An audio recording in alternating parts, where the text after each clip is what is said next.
Olá amigos, bem-vindos à Escola de Profecia, bem-vindos a este vídeo que eu prometo que não será muito longo. Eu quero apenas compartilhar com os irmãos alguns dados recentes muito interessantes. Roma vem recebendo visitas importantes no Vaticano e desta vez mais de 100 monges budistas foram ao Vaticano e tiveram um encontro presencial com o Papa Francisco, onde o Papa falou para eles algumas palavras interessantes. E depois disto, quero abordar com os irmãos o último tema, assim, do nosso debate com as testemunhas de Jeová.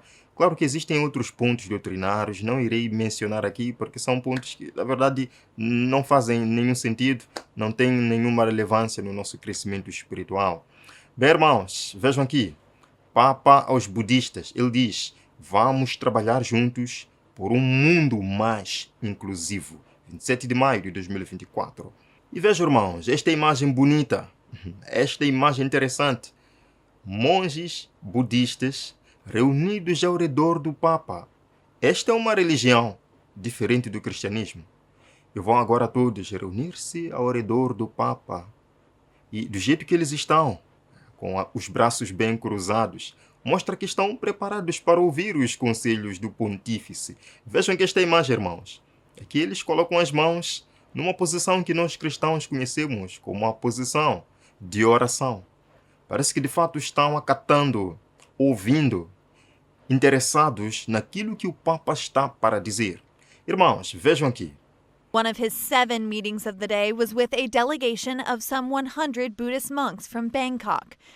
Uma de suas 7 reuniões foi com uma delegação de alguns 100 monges budistas de Bangkok. During his address to them, the Pope reflected on the Buddhist Christian Symposium that was held last year in Thailand. Durante seu discurso, o Papa refletiu no simpósio cristão budista que foi realizado no ano passado na Tailândia.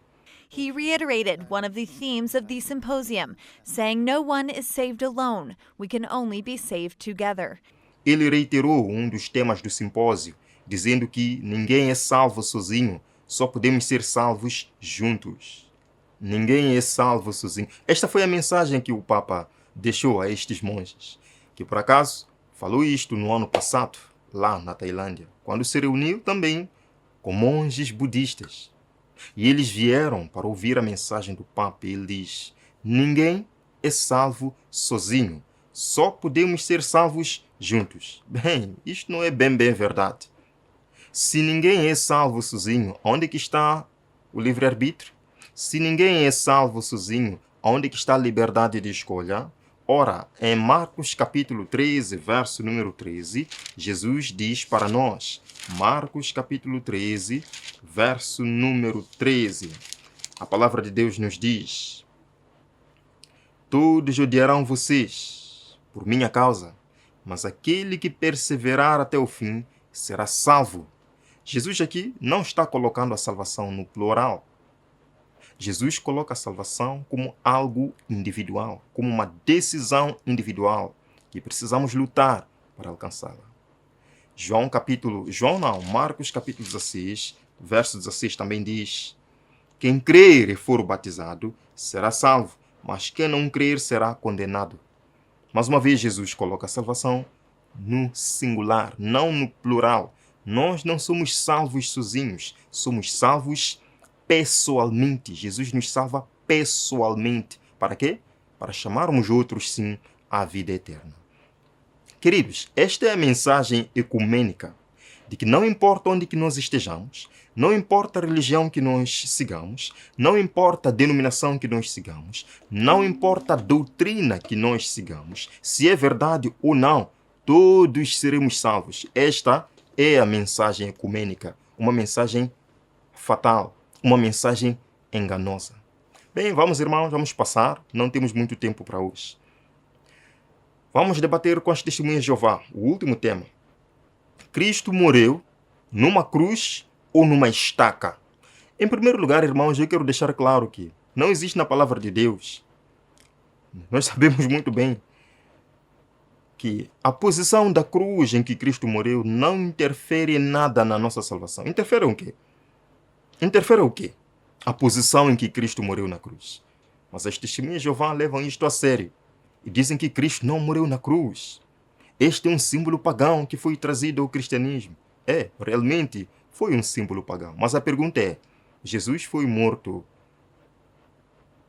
por judeus ou foi morto por pagãos? Ele foi morto por pagãos, romanos. Irmãos, a palavra usada para cruz no Novo Testamento é stauros. E de acordo com dicionários helênicos, isto pode significar instrumento de suplício, pode representar um morão de cerca, uma estaca, um madeiro ou uma cruz. E nisto as testemunhas de Jeová devem reconhecer. De acordo com o dicionário grego-português e português-grego do Dr. Isidro Pereira, stauros significa cruz. Cruz. Existiam 3 formatos de cruzes usadas no tempo em que Jesus Cristo morreu. Temos a cruz grega, em que 2 hastes se cruzam pelo meio, podem ver aí, a cruz grega. Mas também existia a cruz latina ou cruz romana, em que a haste horizontal cruza a vertical acima da metade. Está aí, irmãos. Mas também tínhamos a cruz comissa, em que praticamente a haste horizontal está no topo da haste vertical. Agora, as testemunhas de Jeová dizem que Jesus Cristo foi morto apenas no madeiro, numa trave vertical, com as mãos estendidas. É assim, em todas as imagens deles aparece assim. Mas agora, nós temos que perguntar às testemunhas de Jeová, que prova tem de que foi assim? Será que Russell estava lá quando Jesus morreu para dizer que foi assim? Será que Rutherford estava lá quando Jesus morreu e viu com os seus próprios olhos para dizer que foi assim? Eu não estive lá. Agora, historiadores, pesquisadores, arqueólogos trazem-nos evidências claras de que Jesus Cristo morreu numa cruz romana, em que a haste horizontal cruza a haste vertical acima da metade. E temos evidências bíblicas sobre isto. Vejam, por exemplo, Mateus 27, verso 37. Por cima de sua cabeça, colocaram por escrito a acusação feita contra ele. Este é Jesus, o Rei dos Judeus. Eu pergunto uma coisa, irmãos. Se de fato Jesus Cristo morreu num madeiro, simplesmente numa haste vertical, com as mãos estendidas, que espaço tinha essa haste para colocar a inscrição Jesus, o Rei dos Judeus? Os historiadores e pesquisadores arqueólogos dizem claramente que Jesus morreu numa cruz romana, com as mãos estendidas, e que tinha um espaço suficiente para colocar a inscrição por cima da cabeça.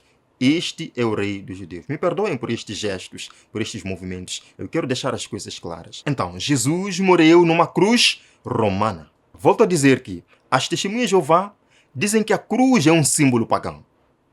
Sim, de fato, a cruz é um símbolo pagão. Se nós voltarmos para a Babilônia, a cruz era usada. Várias outras religiões pagãs, a cruz era usada. Mas também temos que dizer que a trave principal, ou o madeiro, simplesmente a trave vertical, também é um símbolo pagão. Se nós olharmos para as religiões egípcias, encontramos lá o obelisco. Se formos a Roma, por exemplo, encontramos o obelisco. Portanto, tanto a cruz quanto a trave vertical só são símbolos pagãos. Mas então, Jesus Cristo foi morto por judeus ou por pagãos? Ele foi morto por pagãos. Romanos eram pagãos, gentios. Então os romanos, eles usaram o método deles. E eles crucificavam as pessoas. Porque os judeus não crucificavam. Os judeus apedrejavam.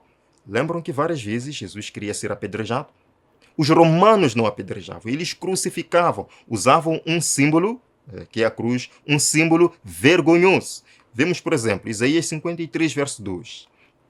Porquanto derramou a sua alma na morte e foi contado com os transgressores. Jesus foi contado com os transgressores porque a cruz era um símbolo vergonhoso na sociedade romana para crucificar os piores infratores da lei. Vejam também Filipenses 2, verso 8. E achado na forma de homem, humilhou-se a si mesmo, sendo obediente até a morte, e morte de cruz. Por que Paulo sublinha e morte de cruz? Porque a cruz, meus irmãos, era um símbolo de vergonha. Morrer na cruz era um símbolo de vergonha. Irmãos, a cruz não deve ser reverenciada. A cruz não deve ser adorada. Mas foi lá, na cruz, aquele símbolo de vergonha, aquele símbolo pagão, que Jesus Cristo deu a vida por mim e por ti. Abracemos esse Jesus.